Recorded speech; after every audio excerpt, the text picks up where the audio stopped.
Hey guys, coming at you again with another video of mine, and if you didn't know, from last week I made a short story a while ago that I decided to share with all of you, and this time, well, I thought I'd do that again.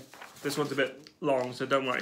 It's not too long, but hopefully, I'd strap yourselves in for this time, because this one's a bit more weirder than last week's story.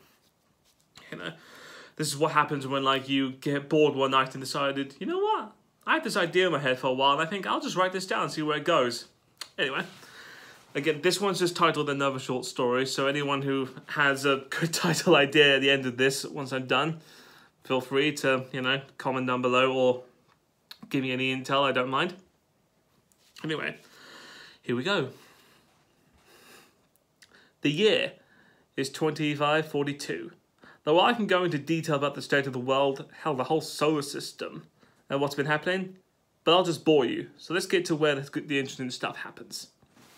The Gritty Lion is the club where everyone wants to be. The hottest place for all around who want to have a good time.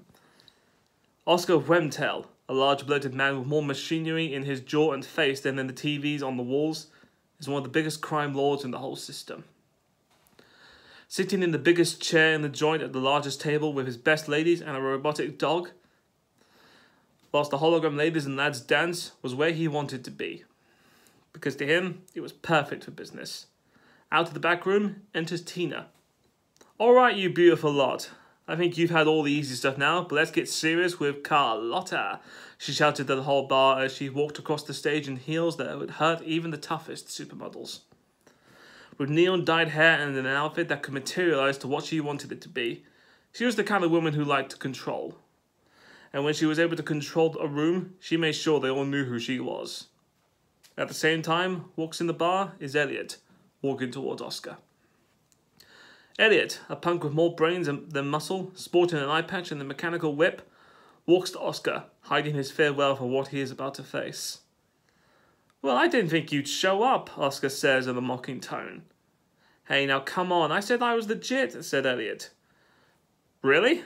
Because I know you have a rep for screwing people over with all the messes you get yourself into, Oscar replied whilst his lady screwing parts of his jawline with added teeth that looked like they came from a chrome-coloured boar.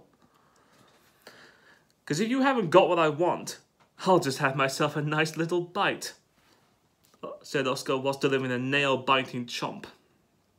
Elliot, still trying to hide his fear from everyone around him, said, Okay, now those other guys you've heard about, they were morons. You see me? I make sure I can control more in every turn I make, he said in a sluggish way about him. Now you know I'll give you what you want if you give me the details. Where is the Silver Mountain? Said Elliot. Ha! A smartass. I like those kind of people. They're always funny to the bitter end, with a very nasty aftertaste, said Oscar. Show me the data clips and you'll have your precious info, said Oscar. As this happens, a man in a large blue trench coat walks in. Behind him, a robotic case that follows him around until it jumps in his hand when he opens it. The man gives a look to Tina and vice versa as he sits at the table with Elliot. And who the fuck are you? Oscar declares in a menacing way whilst his dog opens his eye to a laser-pointed gun from the skull of the man. Easy answer. I'm the guy that watched you... Sorry, I'll repeat that. Easy answer. I'm the guy with what makes you run in the morning, says the man here as he slams the case on the table. You brought your backup, it's only fair if I bring mine. This is Knight, said Elliot. Elliot opens the case to reveal the data clips where Oscar holds them to his face and rubs them. Now tell me what I want, or these will have a lovely trip in the rubbish chute outside, Elliot said with confidence. I don't even know why you want to know where they are. Or what you want to do with them. And I know where you're looking for them, said Oscar as he raises his arm towards Elliot while he does the same. They position themselves like they are arm wrestling, where a small hatch opens in both the guys' hands within a port as they grasp each other's hands. Oscar's and Elliot's eyes twitch as they exchange information.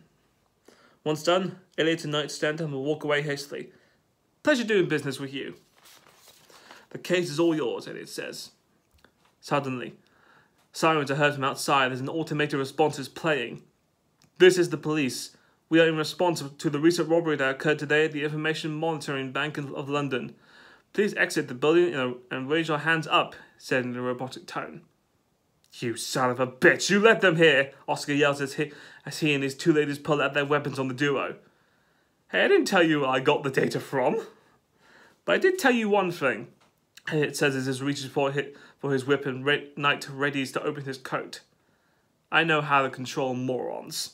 And it says as he pulls his whip and whips it onto the ground in a striking loud noise. Knight opens his trench coat to reach for his guns and reveals a third mechanical arm, holding a gun under his right arm and a mechanical stump with the other one under his left arm. It's like 3 arms, you know. Guns are fired as both sides make for cover with tables and customers in the club make a run for it for their lives. The dog makes a move and jumps over the table to attack Elliot as he whips it with lightning speed whilst avoiding gunshots. Both ladies concentrate on Elliot and run towards him. As he notices, he holds his whip over his head and presses a small button that transforms his whip into a sword and slices the dog in half and fends off the girls. The police then barge in and fire upon the two groups. Tina yells, "Will you two stop playing around and come on?" as she opens the door leading to the back entrance.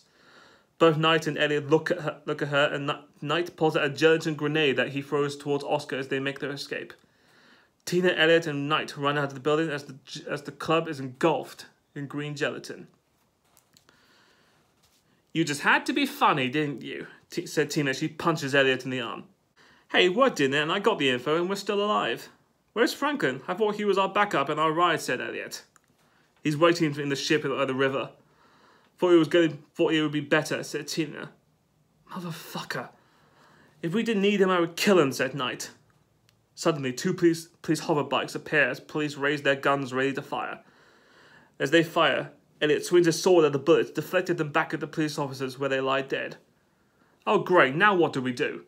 says Tina as Elliot climbs onto one of the hover bikes. "Improvise," says Elliot as he raises the bike high in the air and rides off.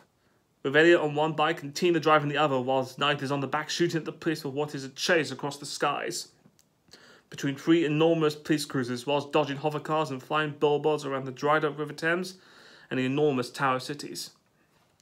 The chase then enters the high clouds into the skies as Knight runs out of bullets. "I'm out of ammo, is he here?" says Knight. "Wait for it, you know he likes to make an entrance," says Elliot, looking slightly worried. Then, up from the clouds comes a large freighter-like ship, almost half the size of the police cruisers. A shield is around the ship whilst the cruisers fire upon it. Suddenly, a hatch opens at the front of the ship and a platform raises high. On it is a tall fat man with a tricked-out keytar. This will be Franklin.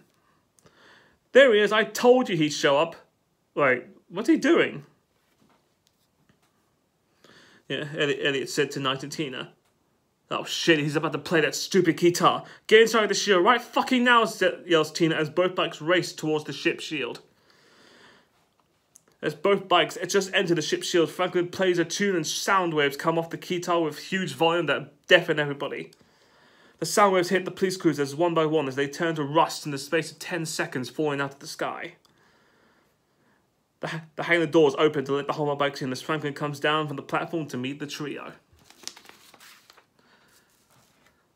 "Well, I think that went as easy as it could be," Franklin said in a fun way.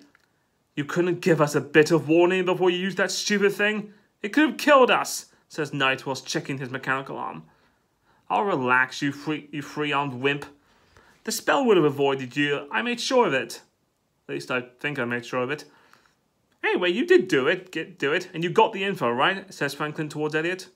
"Oh, I got it, don't worry," says Elliot as all four walk towards the bridge, where Elliot pushes his hand onto the ship's navigation comm. Suddenly, a giant map of the solar system appears as a hologram, but the planet Mars is highlighted. "Finally, one step closer to the Silver Mountain," Tina says with excitement in her voice. "And one step closer to the most powerful magical source in the system," says Franklin. "Not to mention the most expensive source as well," says Knight. Elliot sits at the helm of the ship and says, "Ship, follow the coordinates towards Mars, towards the Silver Mountain." With a grin on his face looking at the others. The ship rises above the clouds and in a sudden flash, speeds off into the starry sky. Well, that's it. That's been my little story right now.